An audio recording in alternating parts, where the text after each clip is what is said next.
Buat teman-temanku yang baru gabung, bisa cek di playlist untuk urutan videonya, dan bisa juga cek di playlist untuk judul barunya. Bab 3732, Pertempuran Kacau Antara Kaisar Dewa. Seseorang mengambil alih pimpinan dan menerkam tombak itu. Enyahlah, ini milikku. Seseorang berteriak dengan marah dan juga menerkam ke arah tombak, menyerang orang di depannya. Kamu mencari kematian. Orang di depan mulai melakukan serangan balik.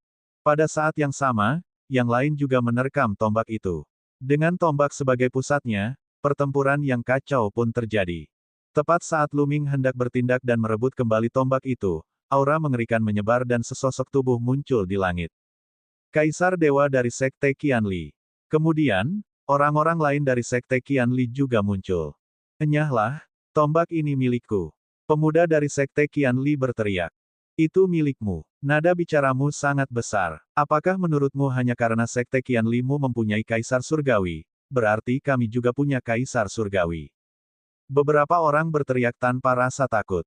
Mari kita lihat bagaimana kalian bisa bersaing denganku. Pemuda dari Sekte Qianli mendengus dingin. Tubuhnya bergerak dan dia menerkam ke arah tombak panjang itu. Aura Dewa Kaisar meledak saat dia melambaikan tangannya, memunculkan tungku api besar yang menekan ke bawah. Mengembuskan, mengembuskan, mengembuskan, mengembuskan. Tubuh banyak orang bergetar hebat saat mereka mundur dengan panik, sambil batuk-batuk dan mengeluarkan banyak darah. Beberapa orang yang tidak bereaksi tepat waktu terkena tungku dan berubah menjadi abu. Kamu terlalu melebih-lebihkan dirimu sendiri. Pemuda dari Sekte Qianli itu mencibir. Tepat saat dia hendak meraih tombak itu, seberkas cahaya melesat ke arahnya dengan kecepatan yang mencengangkan. Hati-hati, ekspresi Dewa Kaisar dari Sekte Pemisahan Surga berubah drastis. Tepat pada waktunya, dia menyerang. Sebuah tungku api muncul di depan pemuda Sekte Pemisahan Surga dan bertabrakan dengan sinar cahaya. Ledakan. Terjadi ledakan dahsyat. Tungku api menghalangi serangan cahaya, tetapi kekuatan yang dipicu masih sangat mengerikan. Ia menyapu ke segala arah seperti badai. Pemuda dari Sekte Qianli menjerit kesakitan dan terpental. Ia ditangkap oleh orang-orang lain dari Sekte Qianli. Namun, dia terluka parah dan tubuhnya hancur berkeping-keping.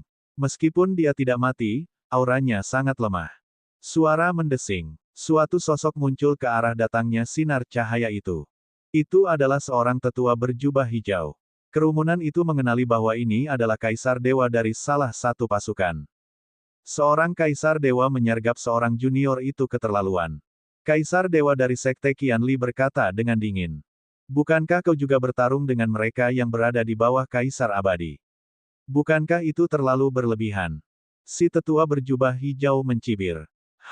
Kaisar Dewa dari Sekte Qianli mendengus dingin dan tidak mengatakan apa-apa. Auranya menyebar dan mengunci lelaki tua berjubah hijau itu. Kekuatan berbicara sendiri. Tanpa kekuatan, tidak ada gunanya mengatakan apapun. Kedua Kaisar Dewa saling berhadapan, dan aura mengerikan mereka menyapu area tersebut bagai badai. Yang lainnya tidak berani mendekat dan mundur jauh. Sekarang setelah Kaisar Surgawi mulai bergerak, mereka tahu bahwa mereka tidak akan bisa mendapatkan tombak itu. Bertarung dengan tombak Kaisar Dewa berarti mencari kematian. Kita dalam masalah. Lu Ming juga mengerutkan kening. Dia masih terlambat selangkah. Saat ini ada dua Kaisar Dewa. Akan sangat sulit baginya untuk mendapatkan tombak dari kedua Kaisar Dewa itu. Dia mungkin bisa melawan satu Kaisar Dewa jika dia menggunakan semua tekniknya, tetapi dia jelas bukan tandingan dua Kaisar Dewa. Akan sangat sulit baginya untuk merebut tombak itu. Aku akan menunggu kesempatan. Saat mereka berdua terluka parah, mungkin itu kesempatanku. Lu Ming merenung namun tidak bergerak. Dia bersembunyi dalam kegelapan dan menunggu. Asyik, pria tua berjubah hijau itu memimpin. Sosoknya melesat dan dia bergegas menuju tombak perak dengan kecepatan yang luar biasa.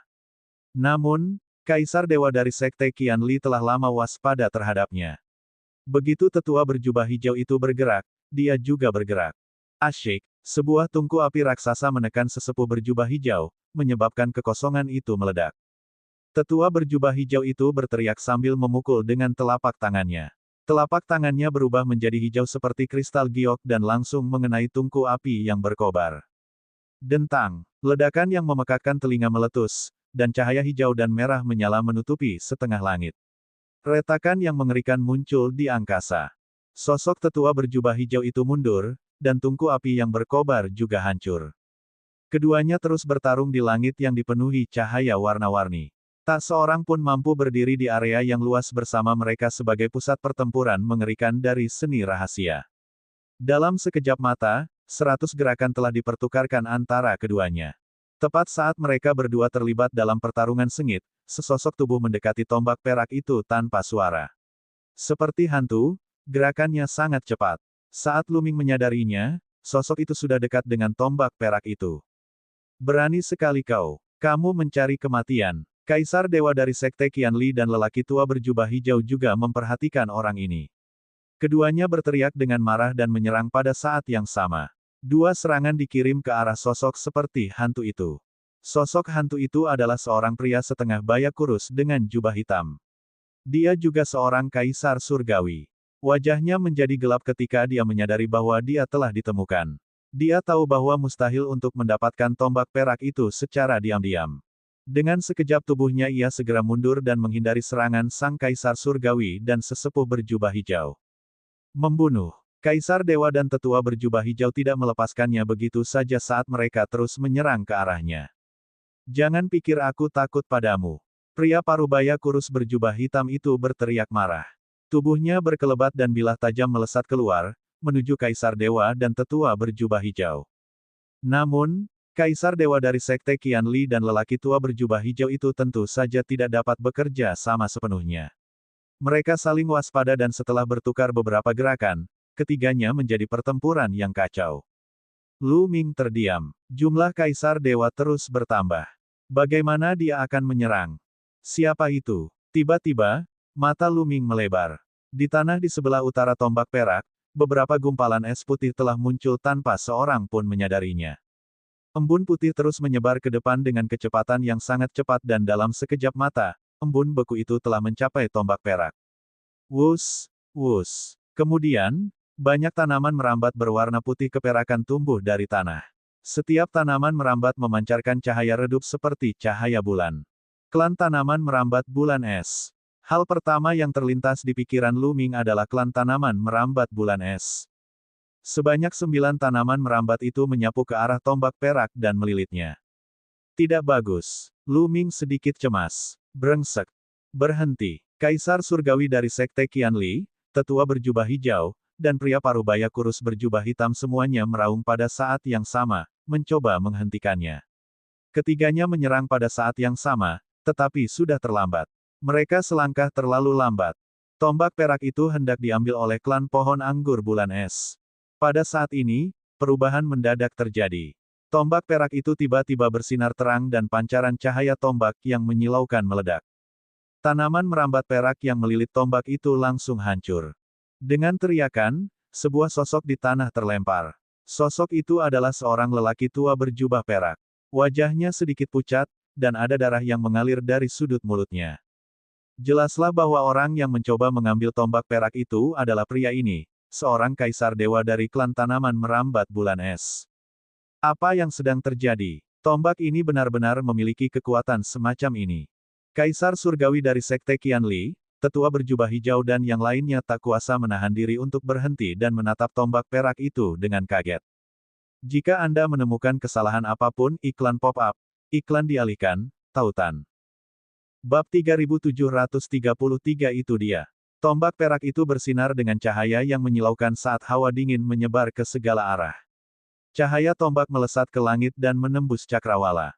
Saya ingin makan, saya ingin makan. Qiu-Qiu menjadi semakin cemas, matanya dipenuhi api dan keserakahan. Jangan khawatir, kamu akan punya kesempatan. Lu Ming menghibur Qiu-Qiu. Sekarang ada perubahan, dia mungkin punya kesempatan. Orang tua ini tidak mempercayainya. Tetua berjubah perak dari klan tanaman merambat bulan es meraung, matanya menyala karena amarah. Baru saja, dia menggunakan teknik rahasia untuk mendekat tanpa bersuara. Dia mengira akan mampu merebut tombak perak itu dalam satu gerakan. Dia tidak menyangka tombak perak itu akan melancarkan serangannya sendiri dan melukainya. Dia menjadi marah dan berubah ke bentuk aslinya.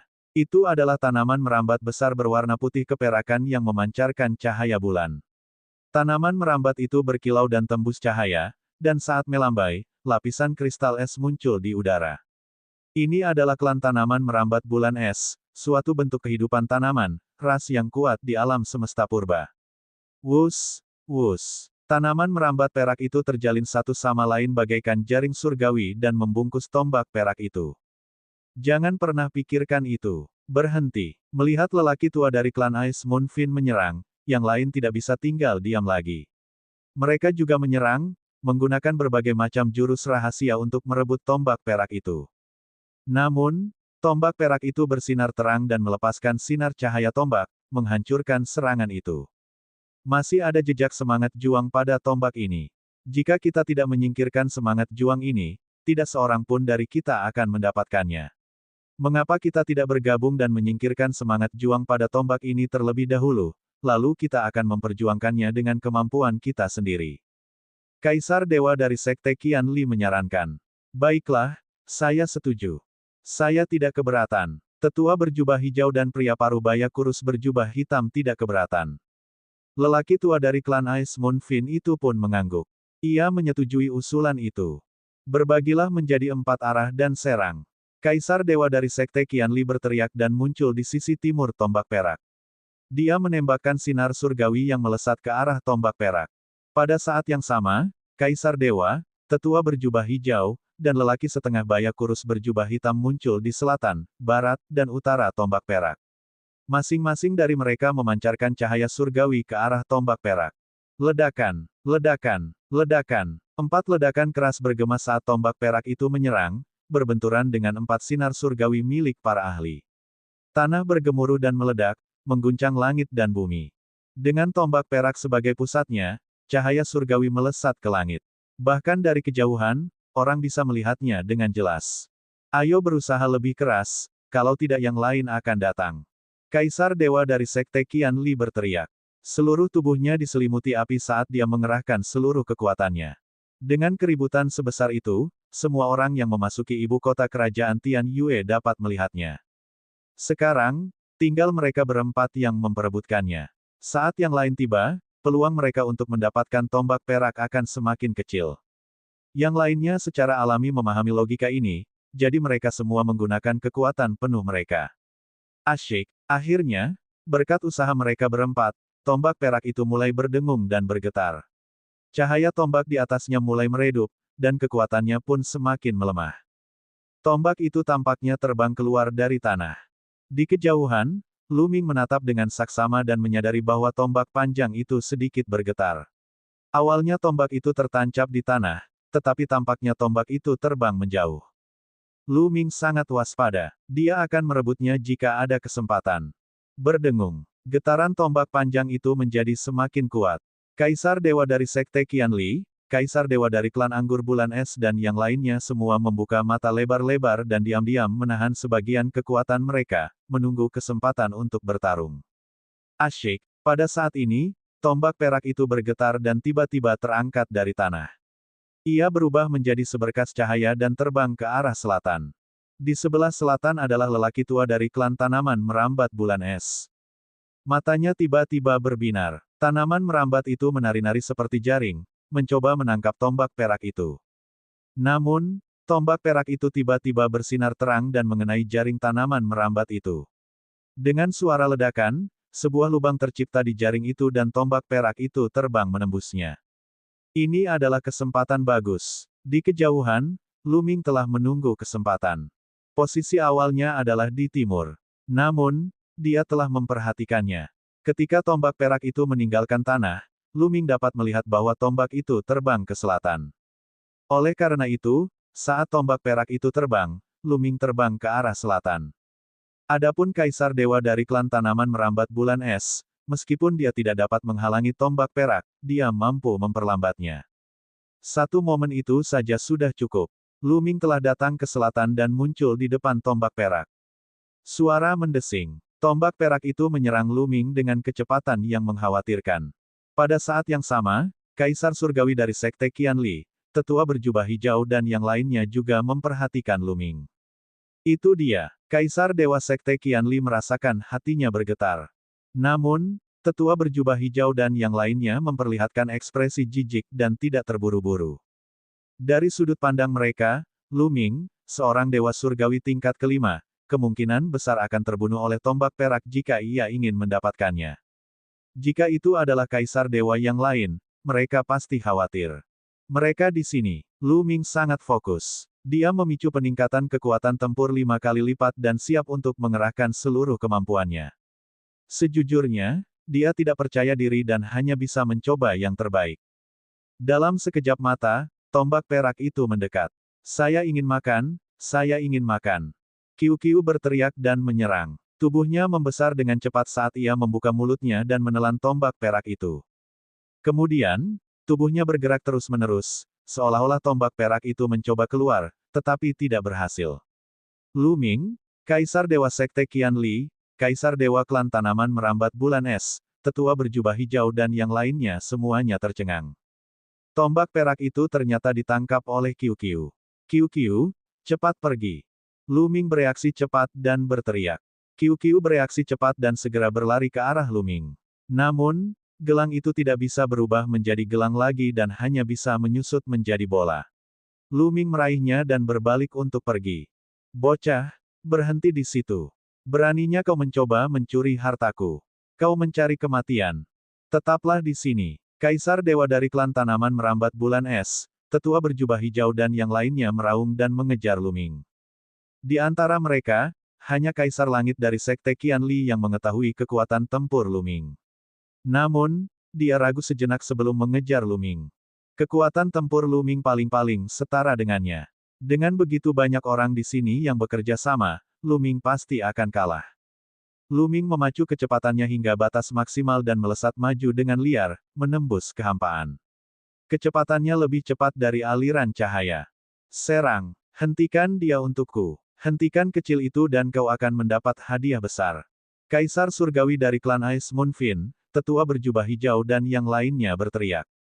Mereka memerintahkan para kaisar semu dan dewa-dewa tingkat 9 yang telah mundur jauh untuk menghentikan Lu Ming. Bocah, berhenti. Beranikah kau merampas harta karun Kaisar Surgawi? Kau sedang mencari kematian. Para ahli di bawah alam Kaisar Surgawi semuanya menyerang Lu Ming. Meskipun mereka tidak tahu metode apa yang digunakan Lu Ming untuk menjatuhkan tombak perak itu, kultivasi Lu Ming hanya pada tahap kelima dari alam Dewa Surgawi. Mereka sama sekali tidak menganggapnya serius. Bab 3734 Tersambar Petir. Dalam sekejap, sedikitnya terdapat puluhan orang bijak yang menyerang Lu Ming. Orang-orang ini takut akan konsekuensinya dan melancarkan serangan terhadap Lu Ming, ingin menjatuhkannya terlebih dahulu. Meskipun mereka tidak mendapat bagian dalam harta karun seperti tombak perak dengan kehadiran keempat Kaisar Dewa, mereka tetap tergoda untuk menerima hadiah dari Kaisar Dewa. Orang-orang ini sedang mencari kematian. Kaisar Surgawi dari Sekte Qianli menggelengkan kepalanya dalam hati. Dia tahu kekuatan tempur Lu Ming. Seorang kaisar semu berani menghentikan Lu Ming. Jika dia tidak mencari kematian, apa yang terjadi? Namun, dia tidak mengingatkannya. Bagaimanapun, tidak ada orang dari Sekte Qianli di antara orang-orang ini. Kenyataannya, bahkan jika ada orang dari Sekte Qianli di dekatnya, mereka tidak akan berani menghentikan Lu Ming.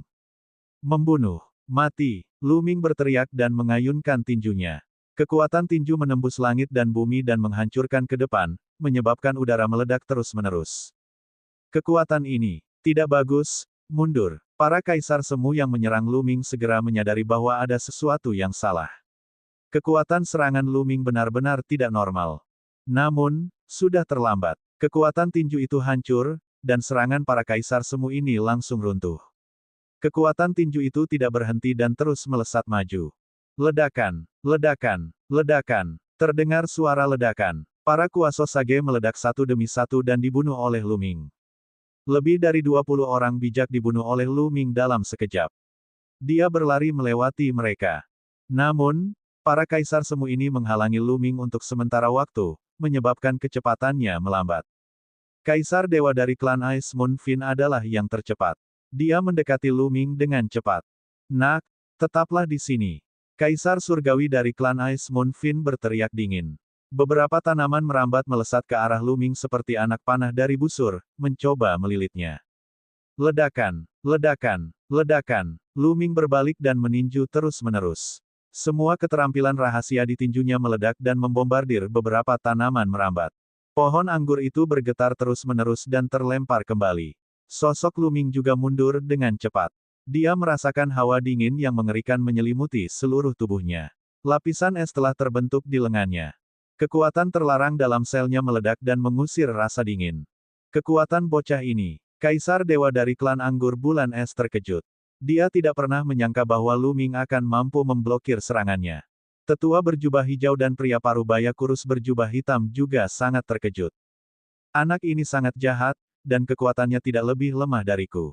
Serang bersama-sama, jangan biarkan dia lolos. Dewa Kaisar dari Sekte Qianli berteriak, mengingatkan yang lain untuk mengejar Lu Ming dengan kecepatan penuh. Kaisar Dewa dari klan tanaman merambat bulan es dan tetua berjubah hijau bahkan lebih terkejut. Kaisar Surgawi dari Sekte Qianli benar-benar mengatakan bahwa kemampuan Lu Ming tidak lebih lemah darinya. Bagaimana ini mungkin? Namun, mereka tidak punya waktu untuk berpikir terlalu banyak. Mereka mengerahkan seluruh kekuatan mereka dan mengejar Lu Ming. Wus, wus. Satu serangan demi serangan melintasi kekosongan dan meledak ke arah Lu Ming. Kekuatan gabungan dari 4 kaisar dewa itu sungguh mencengangkan. Mereka meliputi setiap arah. Merusak. Lu Ming berteriak dan mengeluarkan untaian mutiara batu. 2 mutiara batu melayang di udara dan gravitasi yang kuat menyelimuti area di depannya. Serangan keempat kaisar dewa itu diredam oleh gravitasi yang kuat saat mereka menyerbu ke area yang tertutup oleh gravitasi. Kecepatan mereka melambat dan arah mereka berubah. Mereka menghantam tanah dan bangunan-bangunan di tanah hancur. Harta karun tipe gravitasi. Betapa kuatnya gravitasi. Itu adalah harta karun agung lainnya. Mata Dewa Kaisar klan tanaman merambat bulan es, tetua berjubah hijau, dan yang lainnya berbinar karena keserakahan. Wus, wus. Mereka bergerak sangat cepat dan dengan cepat mendekati Lu Ming. Mereka mengeluarkan jurus rahasia asal mereka dan mengeluarkan kekuatan terkuat mereka. Serangan yang lebih kuat diarahkan pada Lu Ming. Kali ini, meskipun serangan mereka juga terpengaruh oleh gravitasi, gravitasi hanya melemah sebagian. Mereka terus menyerang Lu Ming. Lu Ming hanya bisa melawan dengan sekuat tenaga. Ledakan, ledakan, ledakan. Lu Ming membalas dengan sekuat tenaga. Namun, ini adalah serangan dari 4 kaisar, bukan hanya 1. Dia tidak bisa menangkis semuanya. Tulang rusuk kirinya terbentur, 2 di antaranya patah dan darah mengalir keluar. Perutnya tersapu oleh tanaman merambat, dan sepotong besar dagingnya terpotong. Udara dingin yang mengerikan membekukan organ-organ dalamnya. Untungnya, organ dalam Lu Ming bukan lagi bagian vitalnya. Kalau tidak, kekuatannya pasti akan sangat terpengaruh. Meski begitu, Lu Ming mundur dengan panik dan batuk seteguk besar darah. Dengan kultivasinya saat ini dan bantuan manik batu gravitasi, dia hampir tidak bisa melawan seorang kaisar dewa. Akan tetapi, ia bukan tandingan 4 kaisar dewa. Kita dalam masalah. Lu Ming menggertakkan giginya dan terbang maju dengan gila. Pada saat yang sama, suatu kekuatan dahsyat menyembur keluar dari setiap sel, menyembuhkan luka-lukanya sepenuhnya. Membunuh. Keempat kaisar terus menyerang. Walau Lu Ming berusaha sekuat tenaga untuk menghindar, dia tetap terkena serangan dan luka-lukanya makin parah. Tiba-tiba, Lu Ming melihat sebuah lubang besar di tanah di depannya. Mata Lu Ming berbinar. Di dalam lubang itu banyak terdapat mayat kering, jadi sangat berbahaya. Namun, itu adalah kesempatan bagus bagi Lu Ming. Jika dia bergegas masuk, dia mungkin bisa menemukan kesempatan untuk lolos dari kejaran 4 kaisar dewa. Tanpa ragu-ragu, Lu Ming hendak bergegas menuju lubang itu. Pada saat ini, Heila, di langit, sambaran petir yang besar, setebal pinggang, menyambar kepala Lu Ming. Persetan, Lu Ming benar-benar ingin mengumpat keras-keras. Kemalangan tidak pernah datang sendirian. Dengan suara keras, petir menyambar Lu Ming. Tubuhnya jatuh menghantam tanah, menghancurkan sebuah bangunan besar. Namun, saat Lu Ming menyentuh tanah, dia melihat masih ada beberapa sambaran petir yang dilancarkan ke arah Kaisar Surgawi dari Sekte Qianli dan Kaisar Surgawi dari klan tanaman merambat bulan es. Jadi bukan hanya aku. Lu Ming punya pikiran. Ia merasakan sakit yang luar biasa di sekujur tubuhnya. Kekuatan petir itu sungguh mencengangkan, dan hampir saja mengubahnya menjadi arang. Energi mengalir keluar dari tubuhnya untuk menyembuhkan luka-lukanya. Ledakan, ledakan, ledakan. Tak jauh dari situ, terdengar 4 ledakan keras. Kaisar Dewa dan 3 orang lainnya dari Sekte Qianli terdorong mundur oleh petir itu. Membunuh. Di kejauhan terdengar suara gemuruh yang keras, lalu sesosok makhluk besar muncul. Itu gurita yang tadi. Dia datang ke sini. Seluruh tubuhnya dipenuhi petir, dan udara di sekelilingnya pun dipenuhi petir. Beberapa petir seperti tentakel, menyapu. Banyak di bawah alam Kaisar Surgawi yang tersambar petir dan masuk ke mulutnya. Teriakan kesakitan terdengar terus-menerus. Ayo pergi. Makhluk di bawah alam Kaisar Dewa berteriak ketakutan dan melarikan diri untuk menyelamatkan diri.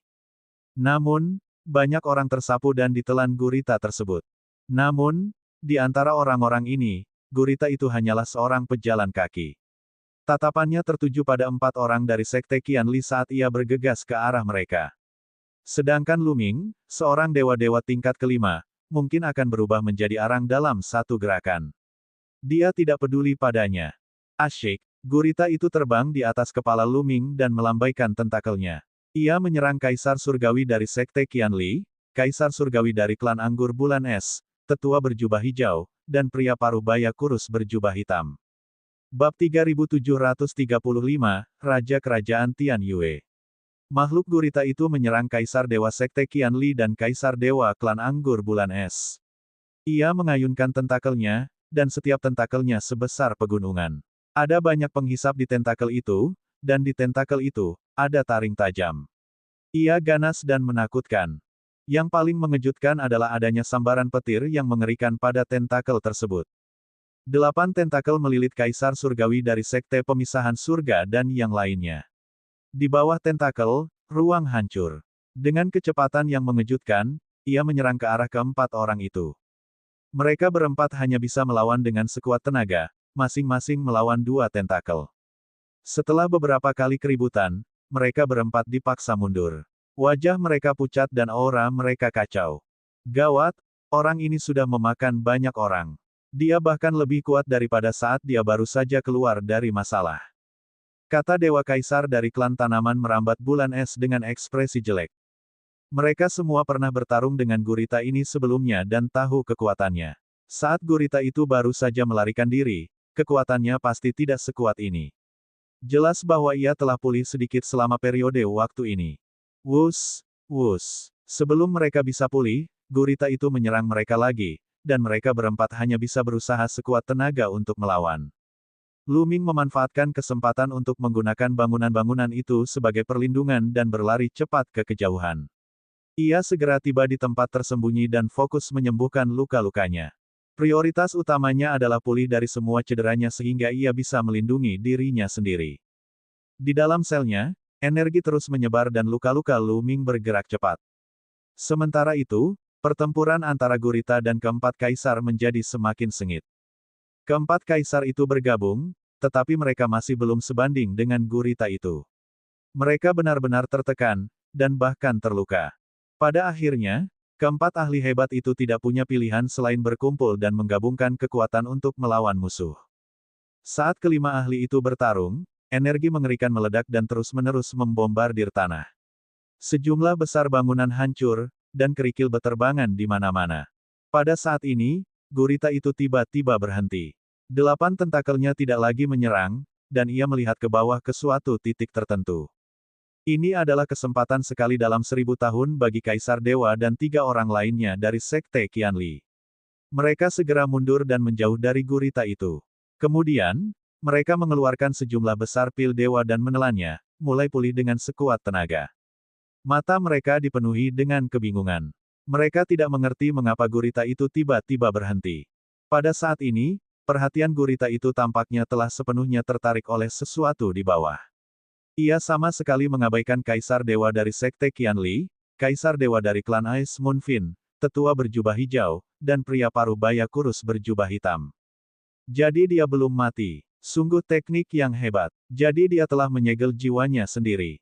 Hehe, kamu ingin menggunakan cara ini untuk menghindari rahasia surgawi, tetapi kamu tidak dapat melawan surga. Hukum surga itu panjang dan longgar, dan tidak dapat diabaikan. Kamu tetap ditemukan olehku hari ini. Sekarang, aku akan mengantarmu pergi. Suara dingin keluar dari mulut gurita. Lalu, dia melambaikan 8 tentakelnya dengan cepat. Ses! Petir di langit berkumpul dan membentuk tombak petir. Tombak petir yang panjang itu panjangnya 10.000 kaki dan sangat besar. Ujung tombak itu mengarah ke bawah dan menusuk ke suatu titik tertentu di tanah. Ledakan, ledakan, ledakan. Sebelum tombak petir itu bisa menyambar, energi yang mengerikan itu telah menghancurkan bangunan-bangunan di sekitarnya dan meratakan tanah dengan tanah. Tombak petir hendak mengenai suatu titik tertentu. Tiba-tiba, rune padat muncul di tanah, memancarkan cahaya terang. Sebuah susunan besar muncul. Ledakan. Tombak petir menusuk ke dalam formasi, menyebabkannya berguncang dan tanah berdengung. Sebuah retakan besar muncul. Pada akhirnya, tombak petir itu berhasil diblokir. Bagaimana mungkin sebuah formasi bisa menghentikanku? Hancurkan. Gurita itu meraung keras, dan sambaran petir yang tak terhitung jumlahnya muncul di sekujur tubuhnya, membentuk bola petir di udara. Padatkan, padatkan, padatkan. Gurita itu terus meraung dan mengerahkan seluruh kekuatannya untuk menuangkan kekuatan surgawinya ke dalam bola petir. Kekuatan petir di dalam bola petir itu terus dipadatkan dan dikondensasikan. Pada akhirnya, ia dipadatkan hingga ekstrim, lalu jatuh ke arah formasi di bawahnya. Kali ini serangan gurita itu sungguh menggemparkan, dan kekuatannya beberapa kali lipat lebih dahsyat dari tombak petir. Di tanah, cahaya susunan itu menjadi semakin menyilaukan. Kemudian, sebuah sosok muncul dari tengah susunan itu. Pria parubaya itu bertubuh kekar. Ia mengenakan pakaian mewah dan memakai mahkota di kepalanya. Ia sangat mendominasi. Istana surgawi yang tirani akan hancur cepat atau lambat. Pria parubaya bermahkota itu meraung dan melambaikan tangannya. Ia menunjuk jarinya dan cahaya formasi itu menjadi semakin terang. Formasi itu membentuk tongkat kerajaan dan melesat ke arah bola petir itu. Ledakan. Sebuah ledakan dahsyat terdengar, dan kilat memenuhi langit. Kekuatannya menyapu ke segala arah. Bahkan Luming, yang berada sangat jauh, dapat dengan jelas merasakan fluktuasi yang mengerikan itu. Kaca. Pada akhirnya, formasi itu tidak dapat menahan serangan bola-bola petir. Formasi itu mengeluarkan suara seperti porselen pecah. Retakan muncul di atasnya, lalu meledak. Formasi itu telah hancur. Pria parubaya kekar dengan mahkota di kepalanya melayang di udara, dan tubuhnya memancarkan aura yang luas. Raja Kerajaan Suci Tian Yue, kau telah melakukan pengkhianatan. Tidak ada gunanya bahkan jika kau menggunakan teknik jahat untuk memurnikan dirimu menjadi iblis jiwa. Hari ini, kau tidak akan pernah bisa bereinkarnasi. Mati, teriak gurita itu dengan dingin. Ia mengayunkan 8 tentakelnya dan menyerang pria setengah baya yang kekar itu. Raja dari Kerajaan Suci Tian Yue, Luming, Kaisar Surgawi dari Sekte Qianli dan yang lainnya sangat terkejut saat mendengar ini. Pria parubaya kekar ini sebenarnya adalah Raja Kerajaan Suci Tian Yue. Awalnya dia mengira bahwa Raja Kerajaan Suci Tian Yue sudah lama tumbang. Dia tidak menyangka dia masih hidup. Namun, dari apa yang dikatakan gurita itu, Raja Kerajaan Suci Tian Yue telah menyegel dirinya sendiri dan menggunakan teknik jahat untuk memurnikannya menjadi iblis jiwa. Yang disebut setan jiwa adalah suatu metode untuk melestarikan jiwa setelah kehilangan tubuh fisik. Menggunakan teknik jahat untuk memurnikan jiwa seseorang menjadi iblis jiwa dapat mempertahankannya untuk waktu yang lama. Namun, seseorang harus membayar harga yang sangat mahal dan akan mengalami rasa sakit dan siksaan yang tak berkesudahan setiap saat. Banyak orang lebih memilih mati daripada menjadi setan jiwa. Pembantu para pelaku kejahatan. Aku tidak membunuhmu saat itu, tapi aku akan membunuhmu hari ini. Raja Kerajaan Suci Tian Yue melolong panjang. Seluruh tubuhnya memancarkan cahaya hitam saat ia terbang ke langit dan menyerang gurita itu. Gurita itu sama sekali tidak takut. Ia mengayunkan tentakelnya dan menyerang Raja Kerajaan Suci Tian Yue. Keduanya terlibat dalam pertempuran sengit. Dalam sekejap mata, kedua belah pihak telah bertukar lusinan jurus. Petir dan cahaya hitam memenuhi udara, menutupi setengah langit. Luming masih baik-baik saja, tetapi pada saat ini, Kaisar Surgawi dari Sekte Qianli, Kaisar Surgawi dari klan tanaman merambat bulan es dan yang lainnya sangat terkejut. Seorang inspektur surgawi. Mereka akhirnya mengetahui identitas gurita itu. Ia sebenarnya adalah seorang inspektur surgawi dari Istana Surgawi. Jantung mereka bergetar, dan keringat dingin membasahi wajah mereka. Mereka sebenarnya telah bertarung dengan Inspektur Surgawi sebelumnya. Jika Istana Surgawi yang harus menyalahkan mereka. Mereka menggigil dan tidak berani berpikir lebih jauh. Sekarang, mereka hanya bisa berharap bahwa Raja Kerajaan Suci Tian Yue akan mampu menghancurkan gurita itu. Sayangnya, rencananya tidak berjalan sesuai rencana. Saat pertempuran terus berlanjut, Raja Kerajaan Suci Tian Yue perlahan mulai jatuh ke dalam posisi yang tidak menguntungkan. Bab 3736 Kartu Truf yang Mengerikan. Setan jiwa belaka ingin melawanku. Kau terlalu melebih-lebihkan dirimu sendiri. Makhluk gurita itu meraung keras saat mulai bertarung dengan gila-gilaan. Hewan gurita juga mempunyai ciri khusus, yaitu kemampuan pemulihannya yang luar biasa kuat. Bahkan jika tentakelnya dipotong, tentakelnya dapat tumbuh kembali dalam waktu singkat. Oleh karena itu, serangannya sangat ganas dan dia tidak peduli dengan pertahanan. Gaya bertarungnya agak mirip dengan Lu Ming. Raja Kerajaan Suci Tian Yue tidak sebanding dengannya dan terpaksa mundur. Tidak bagus. Kaisar Dewa dari Sekte Qianli, Kaisar Dewa dari klan tanaman merambat bulan es, dan yang lainnya semuanya memiliki ekspresi jelek. Mereka berdiskusi secara rahasia apakah mereka harus membantu Raja Kerajaan Suci Tian Yue untuk membunuh gurita itu. Namun, setelah mengetahui bahwa gurita itu adalah Inspektur Surgawi, hati mereka bergetar. Menyerang Inspektur Surga adalah dosa besar. Jika mereka tidak membunuh gurita itu setelah menyerang dan gurita itu melarikan diri, akibatnya akan sangat buruk. Jika itu terjadi, mereka tidak akan menjadi satu-satunya yang menderita. Kekuatan dan ras di belakang mereka juga akan menderita. Satu gerakan yang salah dan seluruh ras mereka akan musnah. Wajah mereka menunjukkan tanda-tanda perjuangan. Tepat pada saat ini, perubahan lain terjadi. Kau pikir aku tidak membuat persiapan apapun selama ini? Keluarlah. Raja Kerajaan Suci Tian Yue meraung dan tubuhnya memancarkan fluktuasi aneh yang menyebar ke segala arah. Dan EBSP, mengaum-mengaum-mengaum. Detik berikutnya, terdengar suara gemuruh. Suara itu tidak datang dari satu arah, tetapi dari berbagai arah di ibu kota Kerajaan Dewa Tian Yue. Banyak orang terkejut. Ini karena mereka melihat bahwa di ibu kota Kerajaan Suci Tian Yue, mayat-mayat kering terus-menerus beterbangan keluar dari lubang-lubang. Setidaknya ada puluhan lubang di ibu kota Kerajaan Tian Yue. Sejumlah besar mumi terbang keluar dari setiap lubang. Pada akhirnya, mereka tidak ada habisnya dan padat, seperti belalang yang jumlahnya tidak ada habisnya muncul di langit. Semua mumi itu bermata merah dan penuh dengan niat membunuh. Sebagian besar dari mereka menyerang gurita itu. Akan tetapi, ada pula sebagian dari mereka yang menyerang Kaisar Dewa dari Sekte Qianli, Kaisar Dewa dari klan tanaman merambat bulan es dan yang lainnya, serta mereka yang berada di bawah tingkat Kaisar Dewa. Singkatnya, mumi-mumi ini akan menyerang semua makhluk hidup yang dapat mereka rasakan. Brengsek. Seketika, beberapa dewa-dewa tingkat ke-9 dan ke-8 tercabik-cabik oleh mumi dan mati di tempat. Banyak orang berusaha untuk keluar, tetapi jumlah mumi terlalu banyak. Mereka berdesakan dan menutupi seluruh ibu kota Kerajaan Suci Tian Yue. Sulit bagi semua orang untuk melarikan diri. Suara mendesing.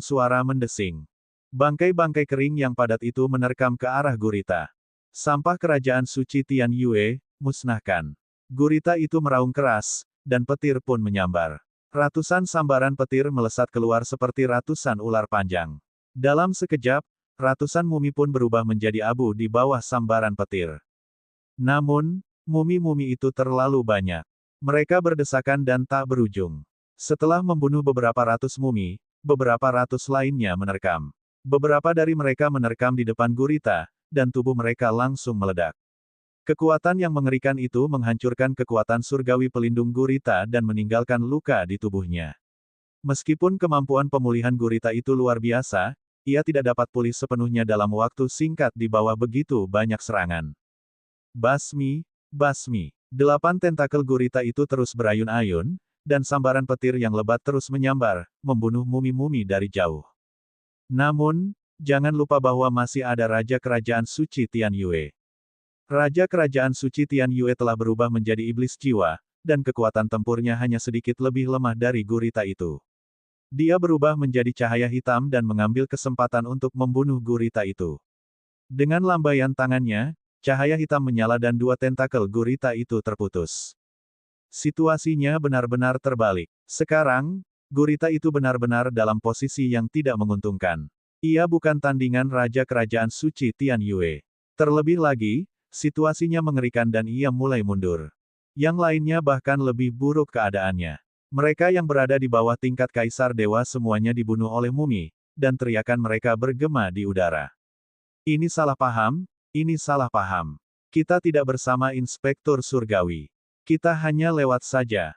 Raja Negeri Tian Yue, tolong berhenti. Banyak orang berteriak ketakutan. Namun, Raja Kerajaan Suci Tian Yue tidak tergerak. Tatapan matanya dingin. Dia tentu tahu bahwa orang-orang itu tidak bersama Inspektur Surgawi dan bukan dari Istana Surgawi. Namun, dia tahu betul bahwa orang-orang ini datang ke sini untuk mencuri harta karun Kerajaan Dewa Tian Yue. Menurutnya, mereka harus dibunuh. Oleh karena itu, ia sengaja membiarkan mumi-mumi ini menyerang semua orang.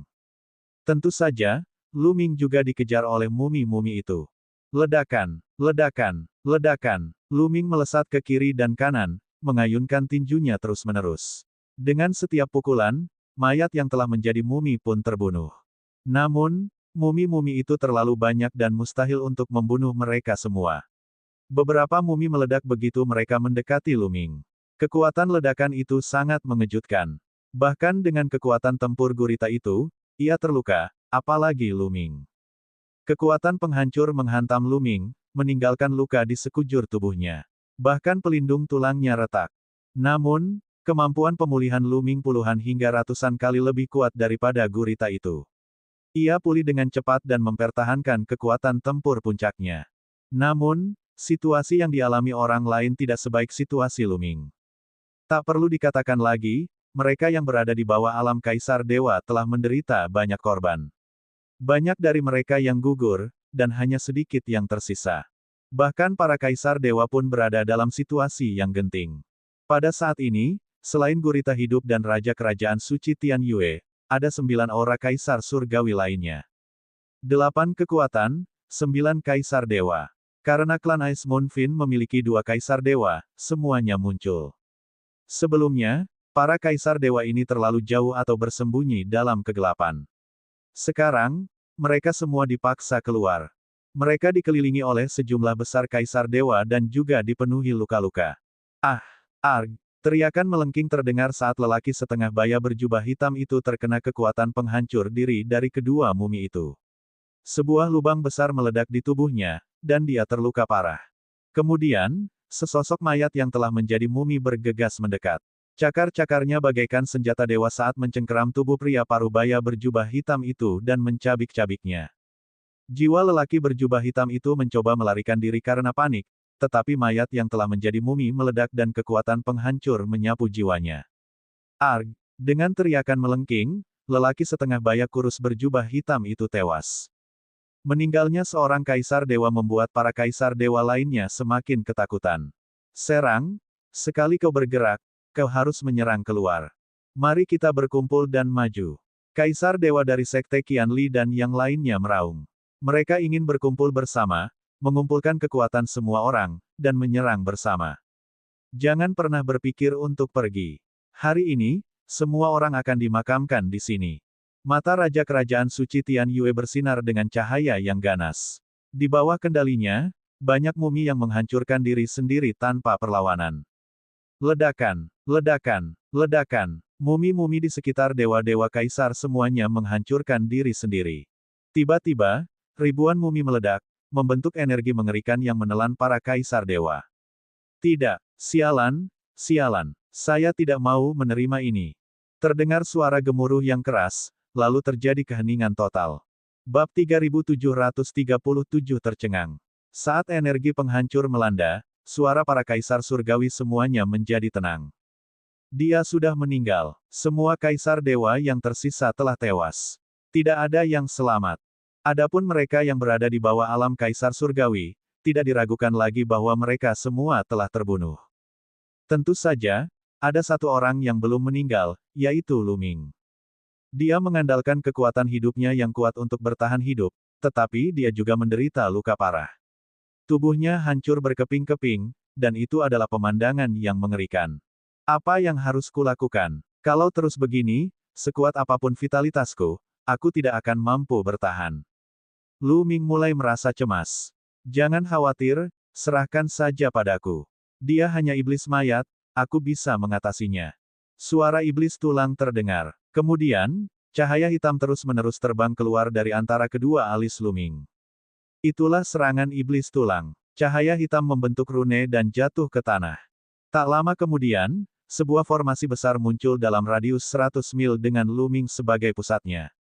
Sebuah pemandangan aneh terjadi. Ketika mumi-mumi muncul di sekitar barisan besar, mereka tampak bingung seolah-olah mereka tidak dapat melihat Lu Ming dan berkeliaran. Ini benar-benar berguna. Setan tulang senior, mengapa kamu tidak menggunakan metode yang bagus seperti itu sebelumnya? Mata Lu Ming berbinar dan bertanya. Lagi pula, kamu tidak akan mati. Dipukuli dapat mi potensimu dan meningkatkan kultivasimu. Mengapa aku harus menyerang sepagi ini? Bon menjawab. Lu Ming kehilangan kata-kata. Raja dari kerajaan suci Tian Yue juga telah mengetahui situasi Lu Ming. Apa? Mata Raja Kerajaan Dewa Tian Yue berubah dingin dan memperlihatkan sedikit rasa ingin tahu. Dia mengamati Lu Ming dengan saksama dan matanya menyala, memperlihatkan nyala api yang menyala-nyala.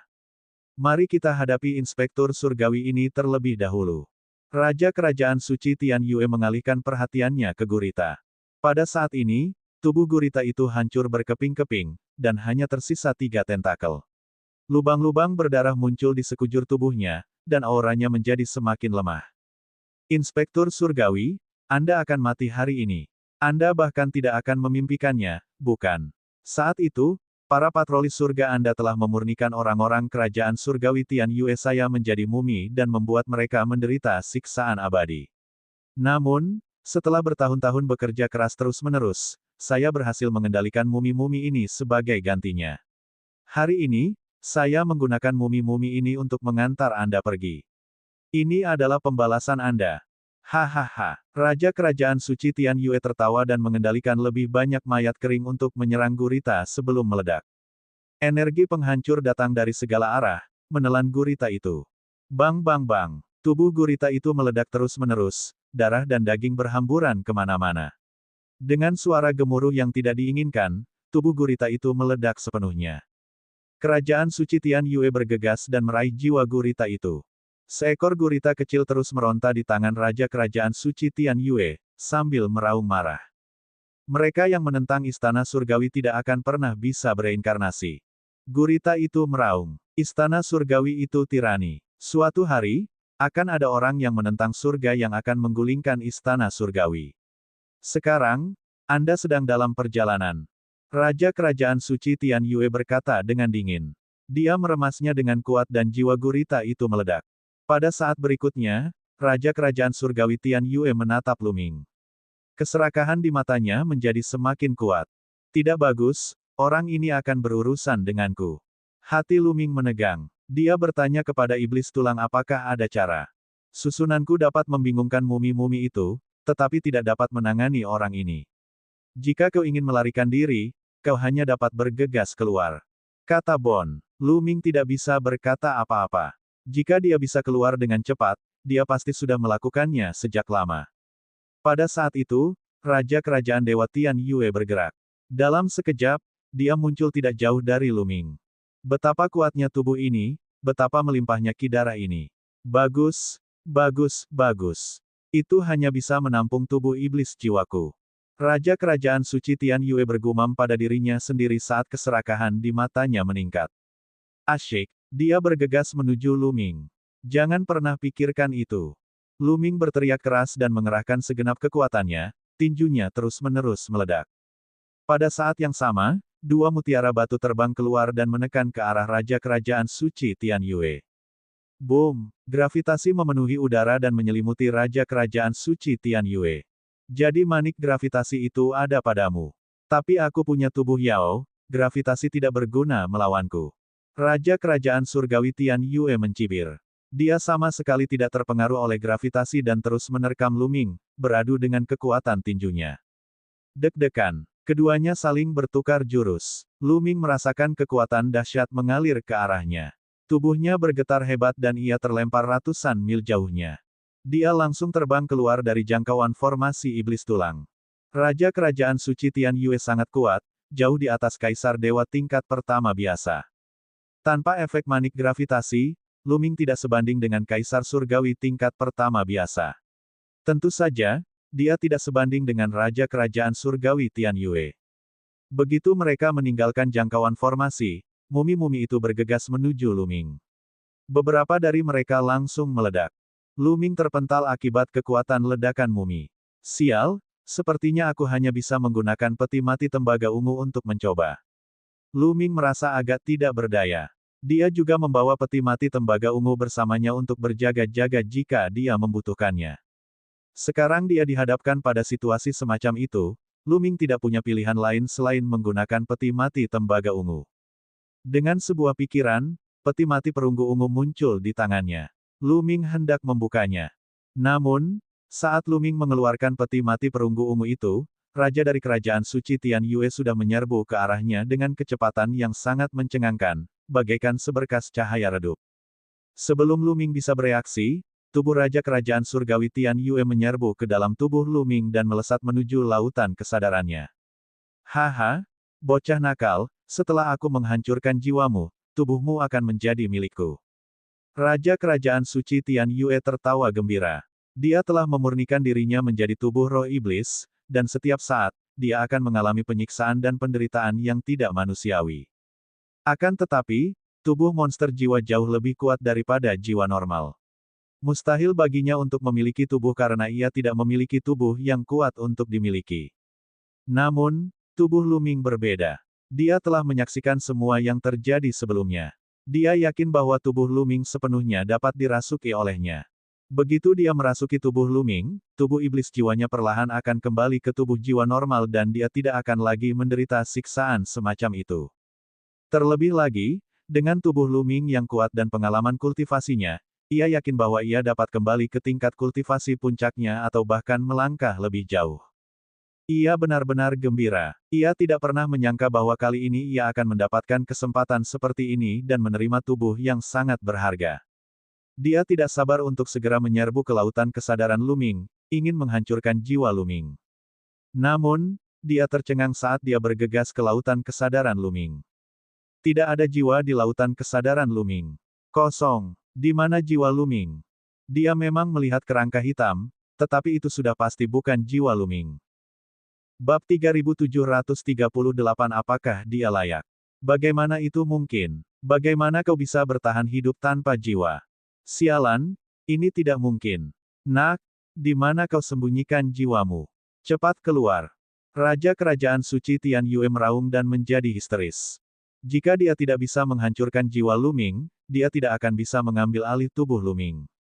Beberapa saat yang lalu dia tampak sangat gembira, tetapi sekarang, seakan-akan ada sepiring air dingin yang dituangkan ke kepalanya. Jadi kamu ingin mengambil alih tubuhku dan menghancurkan jiwaku, hehe. Lu Ming punya sebuah pikiran dalam benaknya. Bagaimana mungkin jiwanya hancur? Jiwanya kini tersebar di antara 60 triliun sel dalam tubuhnya. Jika seseorang ingin menghancurkan jiwanya, mereka harus menghancurkan semua selnya. Bocah, di mana jiwamu? Di mana jiwamu? Cepatlah keluar. Kalau tidak, aku akan menghancurkan tubuh dan jiwamu. Kau bahkan tidak akan bisa mempertahankan tubuh fisikmu.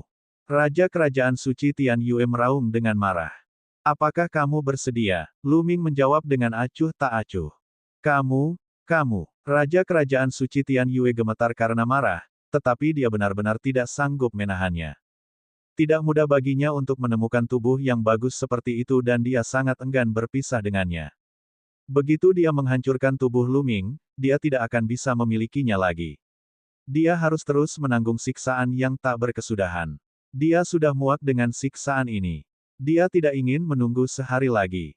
Aku akan menghancurkan kerangka ini terlebih dahulu. Raja Kerajaan Suci Tian Yue meraung dan menyerang ke arah iblis tulang. Akan tetapi, sosok iblis tulang itu lenyap dalam sekejap, menyebabkan Raja Kerajaan Suci Tian Yue menerkam udara kosong.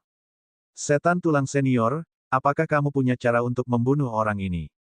Melihat Raja Kerajaan Dewa Tian Yue dalam keadaan seperti itu, Lu Ming tidak lagi terburu-buru. Dia yakin bahwa raja tidak akan membunuhnya dengan mudah. Dia mulai berdiskusi dengan iblis tulang. Jika orang ini tidak memasuki tubuhmu, kita tidak akan mampu menghadapinya. Namun, dia harus menemui ajalnya dan masuk ke dalam tubuhmu. Aku harus mengatakan bahwa kamu benar-benar beruntung. Cepat, aktifkan kekuatan terlarangmu dan segel tubuhnya agar dia tidak bisa melarikan diri. Lalu, gunakan kekuatan terlarangmu untuk menghancurkannya. Kata Bon. Kekuatan terlarang punya efek seperti itu. Luming terkejut tetapi dia tidak terlalu memikirkannya. Dia segera mengaktifkan energi tabu. Energi tabu di setiap sel saling terkait dan menyegel tubuhnya. Kekuatan terlarang adalah kekuatan terkuat di alam semesta purba. Orang ini memurnikan dirinya menjadi iblis jiwa dan memasuki tubuhmu. Kekuatan terlarang akan menahannya dan menghancurkannya. Kata Bon dengan penuh semangat. Raja Kerajaan Suci Tian Yue tentu saja tidak dapat mendengar percakapan mereka. Kalau begitu, mari kita suruh dia pergi. Kilatan dingin melintas di mata Luming. Kemudian, energi tabu yang tak terhitung jumlahnya menyerbu ke arah Raja Kerajaan Surgawi Tian Yue seperti ular kecil. Ketika kekuatan terlarang mendekati Raja Kerajaan Suci Tian Yue, dia juga merasakannya. Bocah, kau masih ingin melawan. Dengan kultivasimu, kau seperti mencari kematian. Hancurkan dirimu. Raja Kerajaan Suci Tian Yue menyerang dengan telapak tangannya dalam upaya untuk membubarkan kekuatan terlarang. Namun, itu sia-sia. Kekuatan terlarang tidak terpengaruh dan terus melilitnya. Sialan, apa yang terjadi? Ekspresi Raja Kerajaan Suci Tian Yue akhirnya berubah. Dia menyerang dengan sekuat tenaga, mencoba membubarkan kekuatan terlarang, tetapi tetap saja tidak ada gunanya. Menjijikkan. Raja Kerajaan Suci Tian Yue terkejut dan segera menyerbu ke satu arah. Namun, dia dikelilingi oleh energi tabu di segala arah. Ketika dia menyerbu energi tabu, seolah-olah dia telah memasuki rawa. Dia terhalang dan gerakannya sangat lambat. Dia perlahan berhenti. Terlebih lagi, ketika tubuhnya disentuh oleh kekuatan terlarang itu, terdengar suara mendesis dan keluarnya asap hijau. Sialan, kekuatan macam apa ini? Raja Kerajaan Suci Tian Yue berteriak ketakutan. Raja Kerajaan Tian Yue, karena kamu seharusnya sudah meninggal sejak lama, kamu seharusnya tidak tinggal di dunia ini. Sekarang, aku akan mengantarmu pergi. Itulah akhir yang pantas kamu dapatkan. Suara acuh tak acuh Luming terdengar. Pada saat yang sama, dia terus mengendalikan energi tabu dan mengarahkannya ke Raja Kerajaan Surgawi Tian Yue. Omong kosong, takdirku ada di tanganku, bukan di tangan surga. Bahkan istana surgawi tidak dapat memusnahkanku. Bagaimana mungkin kau, semut alam dewa yang biasa-biasa saja, memusnahkanku? Raja Kerajaan Suci Tian Yue meraung. Seluruh tubuhnya berkilauan dengan cahaya iblis. Seperti senjata dewa, dia menyerang ke satu arah, mencoba menghancurkan kekuatan terlarang. Dia tidak mau menerima ini. Dia adalah penguasa Kerajaan Suci Tian Yue, seorang tokoh besar. Pada puncaknya, ia bahkan dapat membunuh seorang kaisar dewa puncak dengan satu tamparan, apalagi seorang penguasa dewa. Bagaimana mungkin dia rela dibunuh oleh Luming, seorang dewa suci belaka? Namun, dia masih jauh dari puncaknya. Tanpa tubuh fisiknya, dia hanya bisa memurnikan jiwanya menjadi iblis jiwa dan berjuang di ambang kematian. Dia tidak punya banyak energi lagi. Sekarang dia terjebak dalam tubuh Luming dan terbungkus dalam energi terlarang. Tidak ada cara baginya untuk melarikan diri. Cici. Ia dikelilingi oleh energi tabu. Seolah-olah ia berada di dunia energi tabu. Ketika energi tabu mendarat di tubuhnya, tubuhnya mengeluarkan gumpalan asap hijau. Seperti balok es yang telah terkena api dan terus-menerus terkorosi. Ah! Ah! Raja Kerajaan Suci Tian Yue mundur ketakutan. Dalam sekejap, tubuh iblis jiwanya menjadi jauh lebih redup dan lebih ilusi, bergoyang seperti nyala lilin. Dia menjerit kesakitan. Dia benar-benar ketakutan dan merasa bahwa dunia akan kiamat. Bocah, lepaskan aku, lepaskan aku. Aku adalah Raja Kerajaan Suci Tian Yue. Aku adalah eksistensi yang melampaui Kaisar Surgawi. Selama kau melepaskanku, aku akan tetap di sisimu dan membantumu membimbingmu. Di masa depan, aku akan membantumu melampaui Kaisar Surgawi dan menjadi penguasa. Bukan tidak mungkin bagimu untuk mencapai wilayahku di masa lalu. Raja dari Kerajaan Dewa Tian Yue berteriak. Dia benar-benar takut. Dia mulai memohon belas kasihan dan merayu Lu Ming. Kau memberinya petunjuk. Apakah kau memenuhi syarat? Setan tulang muncul diam-diam tidak jauh dari Raja Kerajaan Suci Tian Yue. Dia menatap Raja dengan seringai samar. Kau hanya sedikit lebih kuat dari Kaisar Surgawi saat kau berada di puncak, namun kau masih berani memberinya petunjuk. Bahkan aku tidak memenuhi syarat untuk memberinya petunjuk. Tahukah kau kekuatan macam apa yang menyerangmu? Bon melanjutkan. Apa itu? Mengapa ada kekuatan seperti itu? Raja Kerajaan Suci Tian Yue berteriak. Karena ini adalah kekuatan terlarang. Kata Bon. Apa? Raja Kerajaan Suci Tian Yue gemetar hebat dan matanya menampakkan keterkejutan yang dalam. Dengan statusnya, dia tentu pernah mendengarnya meskipun dia belum pernah melihatnya sebelumnya. Kekuatan Lu Ming sebenarnya adalah energi tabu. Jadi, dia pasti memiliki tubuh tabu yang legendaris, orang yang menentang surga yang legendaris. Orang seperti ini memiliki potensi yang tak terbatas. Selama dia diberi cukup waktu, dia bisa menjadi eksistensi yang dapat mengguncang seluruh alam semesta dan membuat istana surgawi bergetar. Apakah dia baru saja mengatakan bahwa dia ingin memberi bimbingan kepada orang seperti itu? Seperti yang dikatakan Bon, apakah dia layak?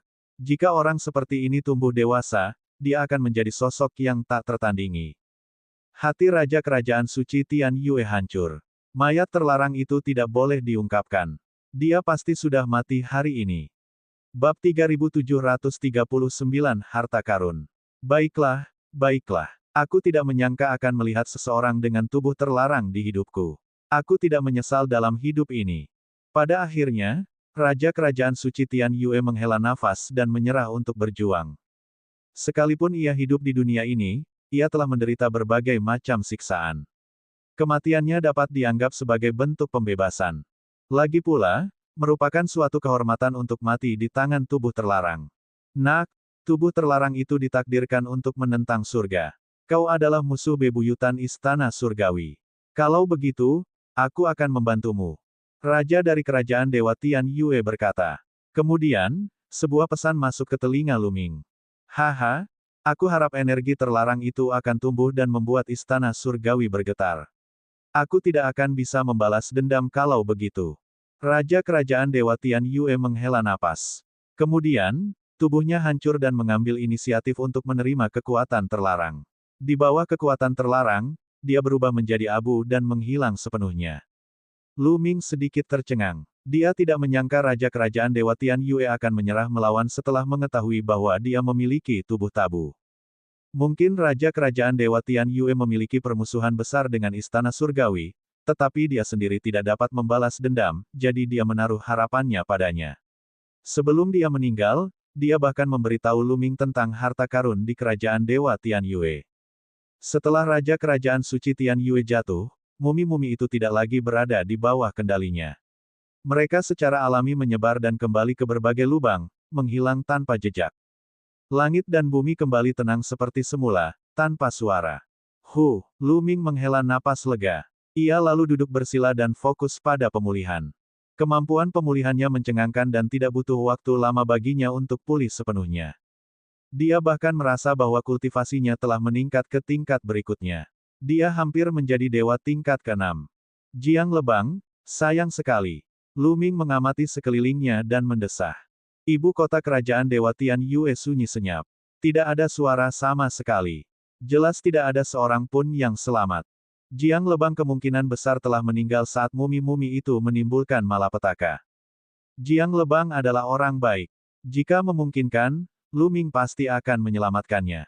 Namun, saat itu, Lu Ming bahkan tidak bisa melindungi dirinya sendiri.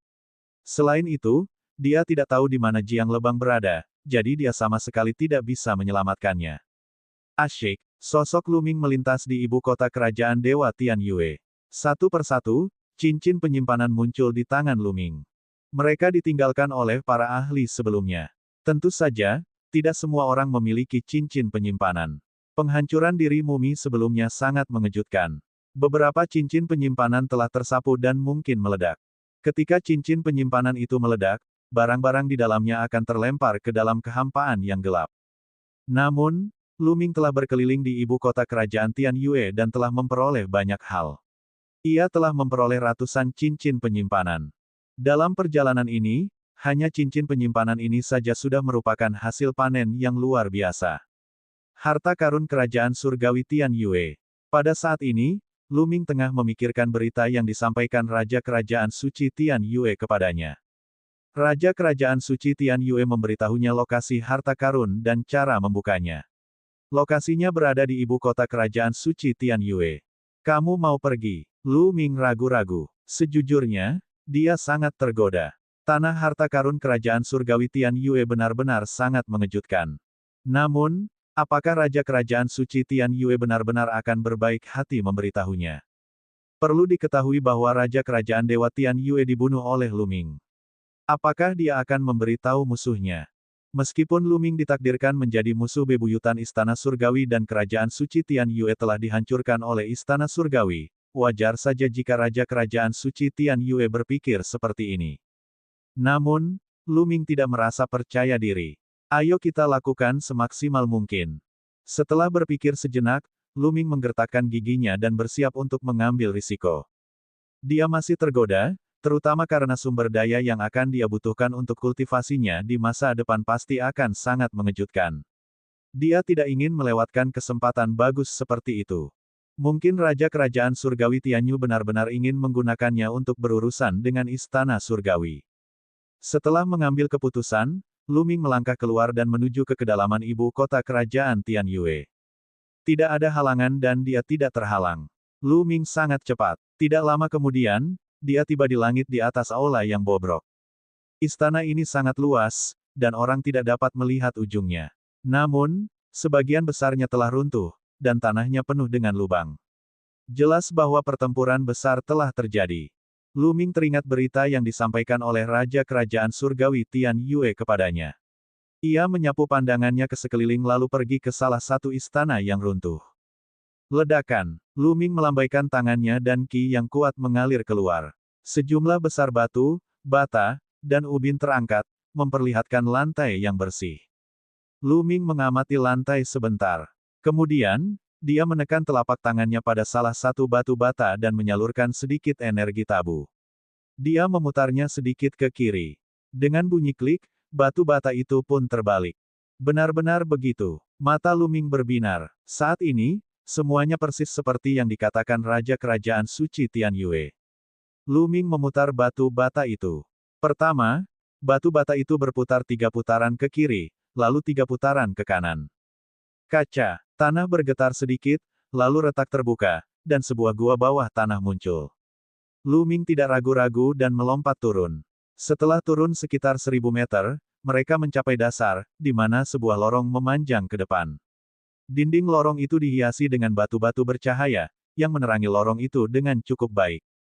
Lu Ming melangkah maju, otot-ototnya menegang, siap untuk pertempuran besar kapan saja. Dia tidak akan sepenuhnya percaya pada Raja Kerajaan Tian Yue. Namun, saat ia terus maju, tidak ada hal aneh yang terjadi. Apakah tidak ada bahaya? Lu Ming merenung. Akan tetapi, dia tetap tidak lengah dan terus melangkah maju. Setelah berjalan beberapa saat, tiba-tiba, suara mendesing. Sebuah kekuatan tajam melesat ke arah Lu Ming dari kiri dengan kecepatan yang mengkhawatirkan. Lu Ming tidak perlu melihat untuk mengetahui bahwa kekuatan serangan ini sangat mengerikan. Jika dia terkena, dia pasti akan terluka. Tanpa berpikir 2 kali, Lu Ming menyerang dengan telapak tangannya hampir secara refleks. Segala macam keterampilan serangan rahasia meledak di telapak tangannya.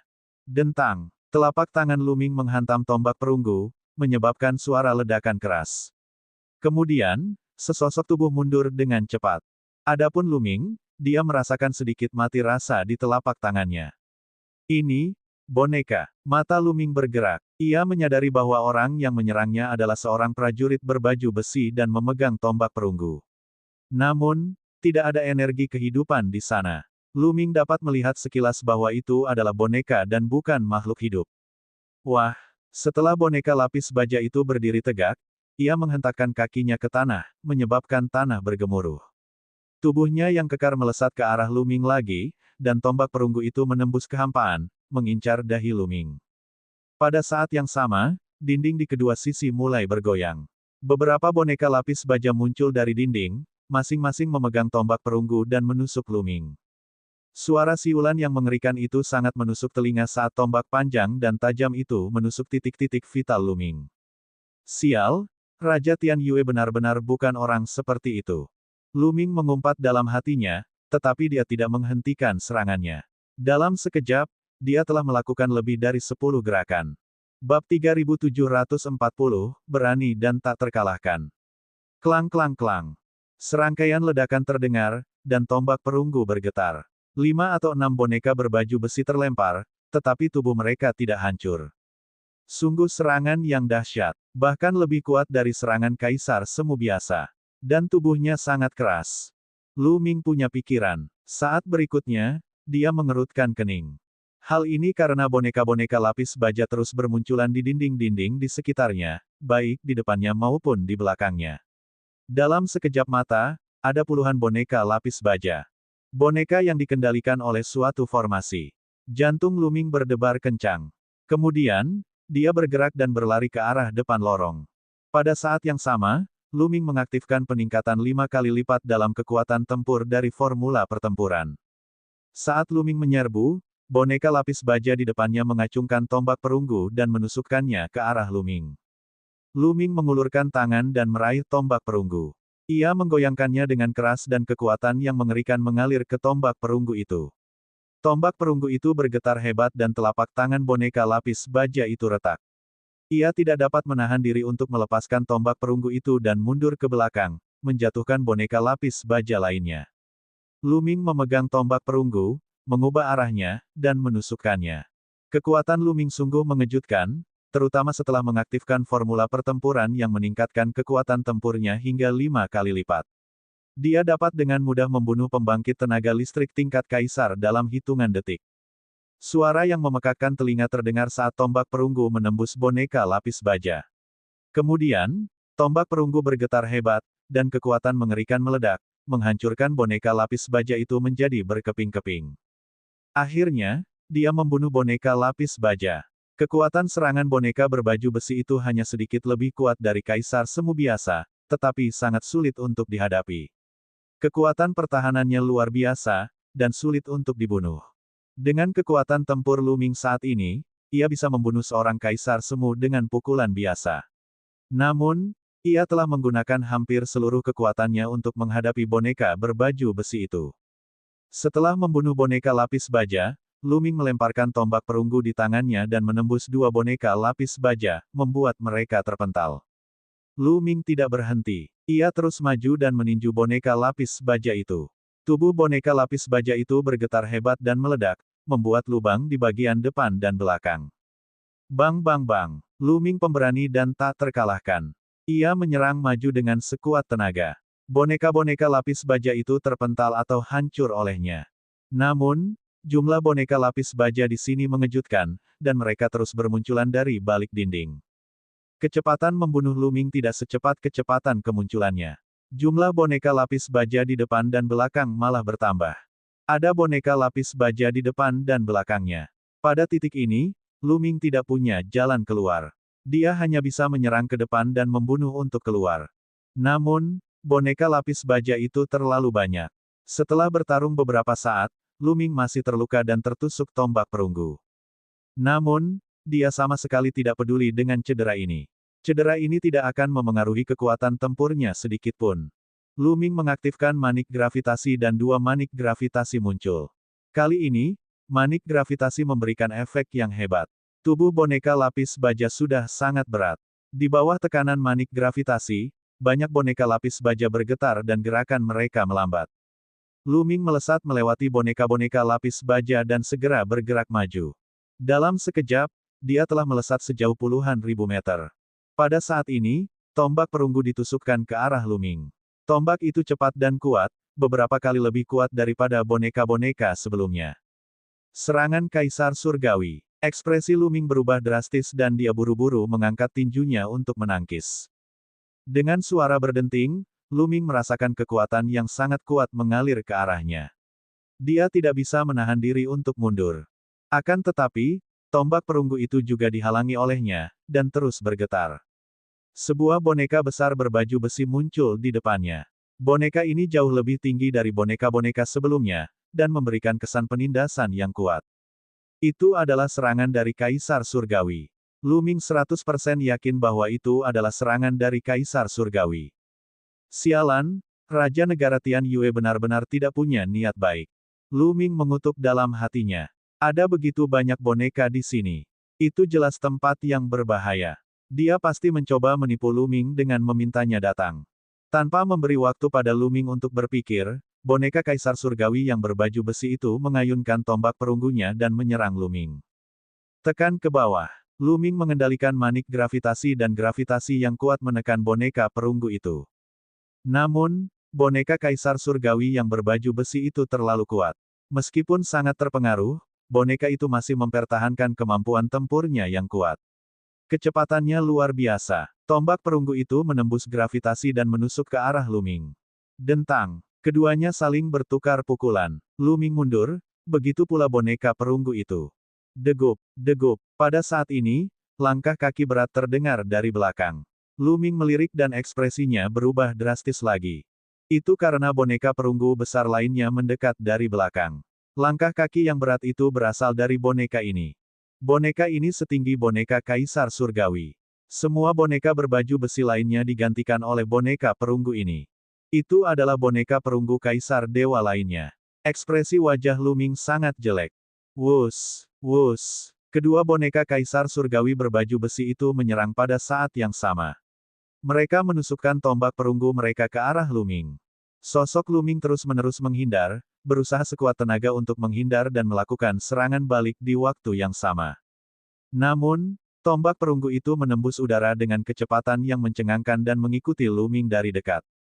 Aduh, Lu Ming berhasil menangkis salah satu serangan boneka berbaju besi, tetapi ia tidak dapat menangkis serangan yang lain. Perutnya tertusuk dan darah mengalir keluar.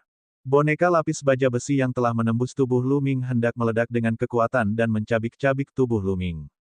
Namun, Lu Ming mengabaikan luka-lukanya dan bergegas menuju boneka lapis baja besi itu, lalu meninjunya.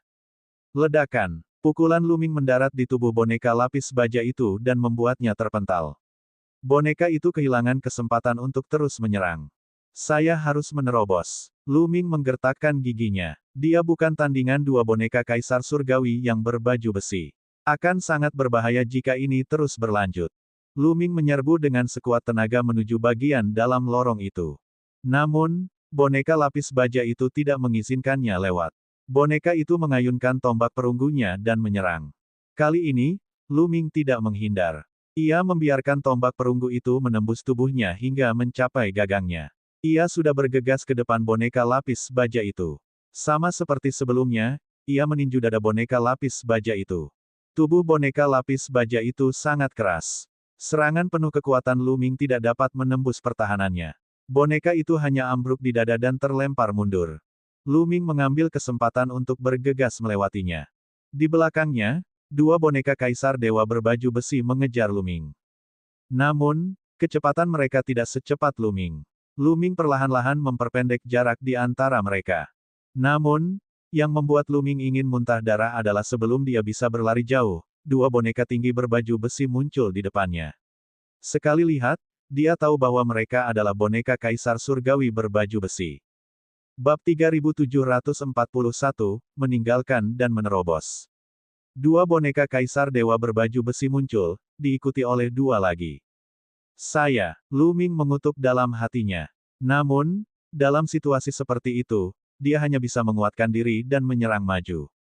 Pertempuran besar pun terjadi. Kali ini, Lu Ming bahkan dalam bahaya yang lebih besar.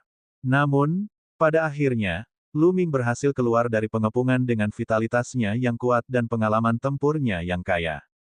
Harganya adalah dia terluka parah lagi.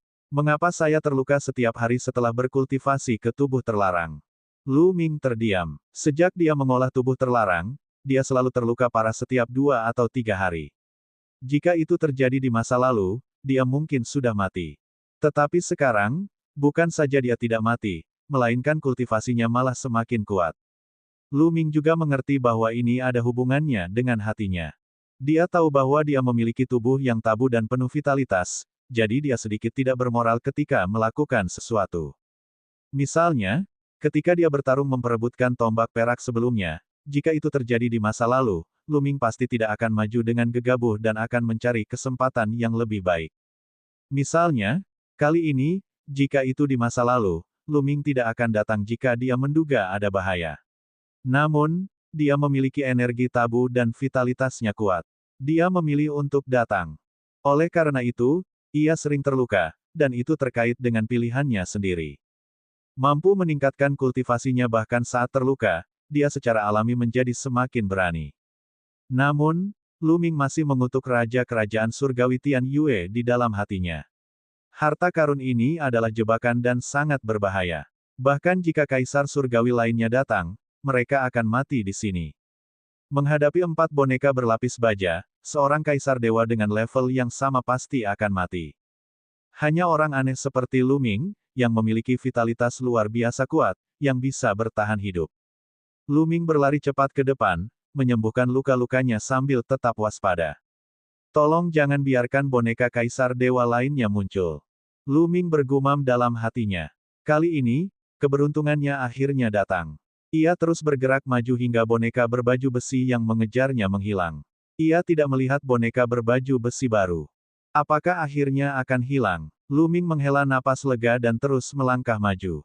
Tak lama kemudian, ia akhirnya mencapai ujung lorong dan sebuah ruangan batu bawah tanah yang luas muncul. Di ruang batu, ada rak-rak berisi kotak-kotak giok, botol-botol giok, dan beberapa senjata dewa. Sebuah harta karun. Mata Lu Ming luar biasa cerah. Benar-benar ada harta karun di sini. Raja Kerajaan Tian Yue tidak berbohong padanya. Lu Ming segera bergegas mendekat dan mengambil artefak dewa untuk menilainya. Benda itu bersinar dan penuh semangat. Itu adalah artefak dewa yang lengkap, dan artefak tingkat kaisar. Itu adalah artefak dewa yang digunakan oleh Kaisar Dewa. Lu Ming sangat gembira dan menyimpannya di cincin penyimpanannya. Selanjutnya, Lu Ming melihat bahwa hampir semua artefak dewa adalah artefak dewa tingkat kaisar. Semuanya adalah harta karun dan harganya sangat mahal. Sesaat kemudian, Lu Ming tersenyum lebar. Terlalu banyak harta karun di sini. Artefak surgawi tingkat kaisar dan banyak pil surgawi memiliki tingkat yang sangat tinggi. Banyak pil surgawi yang lebih efektif daripada obat surgawi yang diperoleh Lu Ming. Ada juga beberapa manual rahasia berisi keterampilan luar biasa dan berbagai keterampilan rahasia. Lu Ming paling menghargai pil dewa dan keterampilan rahasia. Semakin banyak keterampilan rahasia yang dimiliki Lu Ming, semakin baik. Adapun pil-pil suci itu, banyak di antaranya mengandung energi yang mencengangkan dan dapat diserap untuk kultivasi. Kali ini, dia benar-benar mendapat banyak keuntungan. Raja Kerajaan Suci Tian Yue benar. Ini benar-benar harta karun Kerajaan Suci Tian Yue. Kerajaan Surgawi Tian Yue begitu kuat sehingga tidak lebih lemah dari beberapa klan peringkat rendah dalam daftar 10.000 klan di tanah yang tidak ternoda. Tidak sulit untuk membayangkan betapa menakjubkan harta yang mereka tinggalkan. Sekarang, semuanya telah pergi ke Lu Ming. Seperti angin puyuh yang menyapu awan, Lu Ming menyimpan semua harta karun ini. Seperti yang diduga, jika seseorang ingin mendapatkan harta karun, seseorang membutuhkan kekuatan. Raja Kerajaan Dewa Tian Yue tidak berbohong kepadanya. Ini adalah tanah harta karun Kerajaan Dewa Tian Yue. Namun, dia tidak memberitahu dia bahwa ada bahaya di sini. Jelas, jika Lu Ming tidak cukup kuat, dia tidak akan keberatan mati. Kalau mereka saja tidak bisa masuk ke tempat ini, bagaimana mereka bisa melawan Istana Surgawi di masa mendatang? Jika dia tidak bisa melawan Istana Surgawi, mengapa Raja Kerajaan Surgawi Tian Yue memberikan harta karun itu kepada Lu Ming? Inilah yang sebenarnya dipikirkan Raja Kerajaan Suci Tian Yue. Lu Ming merasa puas setelah dia menyimpan semua harta karun itu. Setelah beberapa saat, luka-luka Lu Ming telah pulih. Ia menemukan bahwa kultivasinya telah meningkat sedikit dan telah mencapai puncak dewa-dewa tingkat kelima. Ia sangat dekat dengan dewa-dewa tingkat keenam. Lu Ming memperkirakan bahwa dia hanya perlu terlibat dalam pertempuran sengit lainnya dan dia mungkin bisa menerobos. Namun, dia tidak bisa tinggal lama di sana. Dia harus pergi dulu, kalau tidak sesuatu akan terjadi.